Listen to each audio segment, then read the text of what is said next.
পরবর্তীতে আমাদের দেওয়া আছে যে we hope that Bangladesh will be free from this able, বলছে যেটাকে আমাদের সিম্পল করতে। ওকে, এটা আছে কিসে? এখানে আমাদের একটা কনজাংশন দেওয়া আছে এবং দুইটা ফাইনিট ভার্ব দেওয়া আছে। একটা কনজাংশন, দুইটা ফাইনিট ভার্ব দেওয়া আছে। এক্ষেত্রে আমাদের বলছে সিম্পল করতে। আমরা জানি যে সিম্পল সেন্টেন্সে একটা মাত্র কনজাংশন, একটা মাত্র ফাইনিট ভার্ব থাকবে। তো এক্ষেত্রে আমাদের একটু চিন্তা করতে হবে যে আমরা জানি যে কনজাংশন, যে বাক্যের আগে কনজাংশন থাকে সেটা হচ্ছে সাবঅর্ডিনেট ক্লজ, এবং যে বাক্যের কনজাংশন থাকে না, আগে বাক্যের আগে কনজাংশন থাকে না, সেটা হচ্ছে ইন্ডিপেন্ডেন্ট ক্লজ। এক্ষেত্রে ইন্ডিপেন্ডেন্ট ক্লজের যে ভার্বটা সেটা আমাদের চেঞ্জ করতে পারবো না, আমাদের চেঞ্জ করতে হবে সাবঅর্ডিনেট ক্লজ। সাবঅর্ডিনেট ক্লজের ভার্বটা আমাদের চেঞ্জ করতে হবে, রাইট? এক্ষেত্রে এই জিনিসটা আমাকে একটু মনে রাখতে হবে যে ইন্ডিপেন্ডেন্ট ক্লজের ভার্বটা আমরা চেঞ্জ করতে পারবো না, আমরা সাবঅর্ডিনেট ক্লজের ভার্বটা চেঞ্জ করতে পারবো।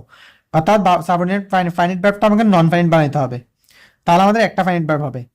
আর আমরা সাবঅর্ডিনেট ক্লজ চিনবো কিভাবে? যে সেন্টেন্সের আগে, যে বাক্যের আগে কি দেওয়া থাকবে? কনজাংশন দেওয়া থাকবে।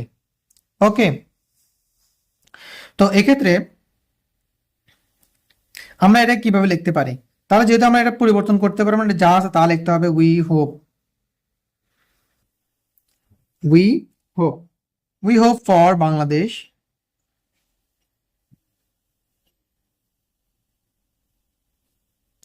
we hope for Bangladesh to be free, from this evil.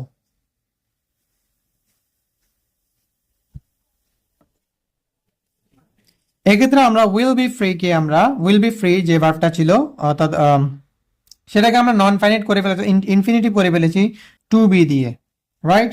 ওকে, তাহলে আমাদের এখানে একটা মাত্র ফাইন ভার্ব ছিল, সেটা ফাইন ভার্ব আছে, সেটা হচ্ছে হোপ। এর মাধ্যমে আমরা কমপ্লেক্স সেন্টেন্সকে আমরা সিম্পল করে ফেললাম।